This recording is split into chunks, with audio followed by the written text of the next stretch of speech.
উৎসবকে জব্দ করা দেখে মেহেন্দির ওপরে দারুণ খুশি হলো কৌশিকী। সম্পূর্ণ জানতে ভিডিওটিতে একটি লাইক করে প্রথম থেকেই দেখতে থাকো। গল্পের শুরুতেই দেখা যায় কৌশিকী সবার সাথে খেতে বসে পড়েছে। সবাই মিলে অনেক কথা বলতে থাকে। আর তখনই মেহেন্দি চন্দ্রনাথের জন্য চিকেন স্টু আর নিয়ে এসেছে ব্রেড। বলে, কাকুমণি, আমি নিজের হাতে তোমার জন্য বানিয়েছি। তুমি খেতে ভালোবাসো, আমি জানি। তুমি খাও। হ্যাঁ, খেয়ে যদি বলেছো না খারাপ হয়েছে তাহলে কিন্তু হবে না, ভালো হয়েছে সেটাই তোমাকে বলতে হবে। চন্দ্রবদন বলে, বেশ, সেটাই বলবো। তাহলে তুমি খুশি হবে তো? মেহেন্দি তখন বলে, হ্যাঁ, দারুণ খুশি হব।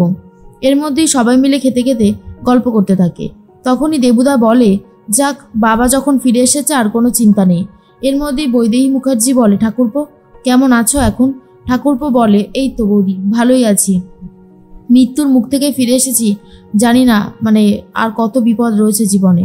কৌশিকী বলে, এসব নিয়ে ভেবো না। তোমাকে যে মারতে চেয়েছিল সেই উত্তীয় মুখার্জি কিন্তু অ্যারেস্ট হয়েছে। জ্যাস সান্যাল তাকে অ্যারেস্ট করেছে।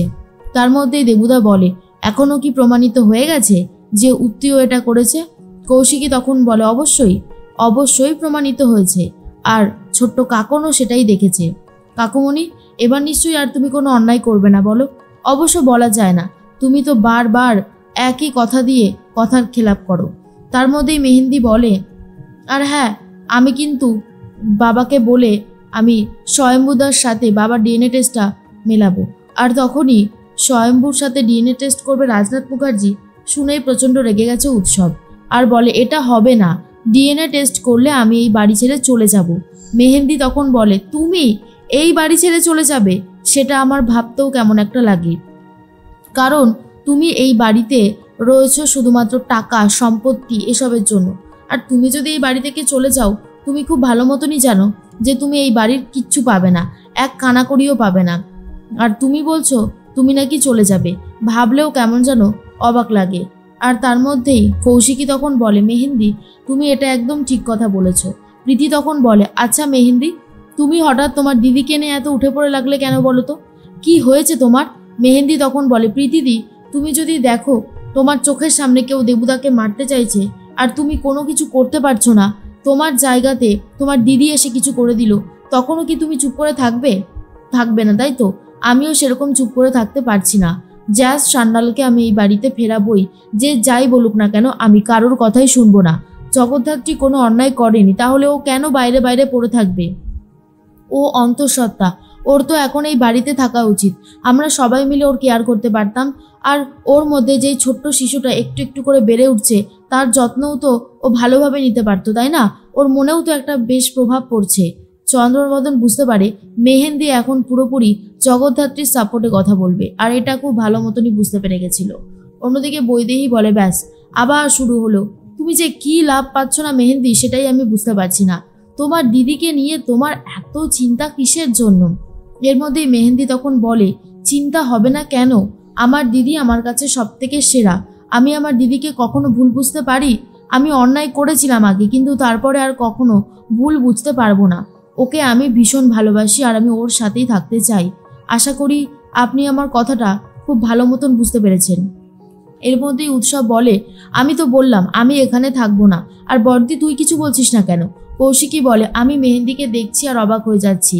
ভাবছি মেহেন্দিকে এই অবস্থাতেই মানায়। এই মেহেন্দিকেই তো আমি চেয়েছিলাম, যে অন্যায়ের প্রতিকার করবে, অন্যায়ের প্রতিবাদ করবে। এরপরেই দেবুদা বলে, সেটাই তো দেখতে পাচ্ছি কৌশিকী, এই বাড়িতে আস্তে আস্তে সবাই প্রতিবাদ করতে শিখে গেছে, ঠিক তোমার মতন। এরপরেই বৈদেহী মুখার্জি বলে, কৌশিকী তো অফিসে সব কিছুই সামলায়, এখন তো দেখছি বাড়িরও সব কিছু সামলাচ্ছে, আমার ছেলে আর বৌমাকে উস্কে দিচ্ছে।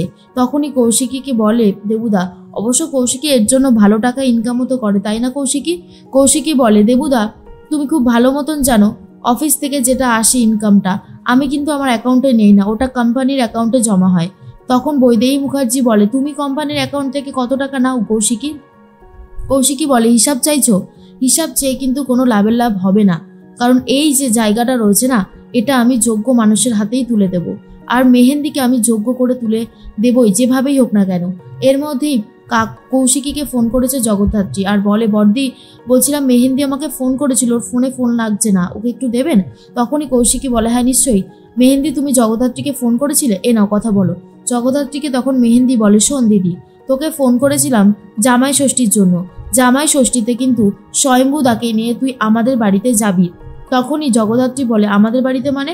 তখন মেহেন্দি বলে কেন, আমাদের সান্নাল বাড়িতে, সেখানে স্বয়ম্ভু মুখার্জি আর উৎসব মুখার্জিকে বসিয়ে পাত পেরে খাওয়াবে আমার মা, জামাই ষষ্ঠী দেবে। শুনে তো জগদ্ধাত্রী একেবারে চমকে যায় আর বলে কি বলছিস কি মেহেন্দি, আমি তো এখনো বিশ্বাস করতে পারছি না, মা কি স্বয়ম্ভুকে জামাই ষষ্ঠী খাওয়াবে? তখনই মেহেন্দি বলে কেন খাওয়াবে না, অবশ্যই খাওয়াবে, তুই এসব নিয়ে একদম ভাবিস না, আমি তো আছি, আমি সবটা খুব সুন্দরভাবে সামলে দেব।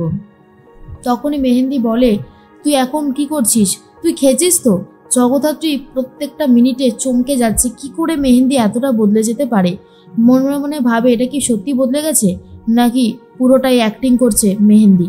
এর মধ্যে উৎসব খাবে না বলে উঠে চলে যাচ্ছিল। তখনই মেহেন্দি বলে তুমি খাবে না মানে? তোমাকে খেতেই হবে, আমি এত কষ্ট করে সব কিছু রান্না করেছি, সবাইকে সার্ভ করলাম, তুমি খাবে না মানেটা কি? হ্যাঁ।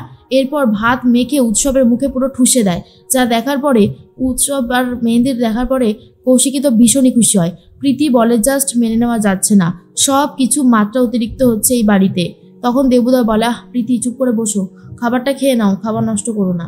এরপর সবাই মিলে গল্প আড্ডা দিতে থাকে আর তার মধ্যেই চন্দ্রবদনও বলে আমার মনে হয় রাজনাথ মুখার্জির এই ডিএনএ টেস্টটা করাটা উচিত। কৌশিকী বললে রাজনাথ ফেলতে পারবে না। তখনই কৌশিকী বলে আমিও তো অনেক দিন ধরে চেয়ে এসেছি আর আজই সেটাই চাইছি যে উৎসবের সাথে সব এই যে দূরত্বটা তৈরি হচ্ছে স্বয়ম্ভুর, এটা আর থাকবে না। একবার রাজনাথ মুখার্জির ছেলে হিসেবে স্বয়ম্ভুর পরিচয়টা সামনে আসুক।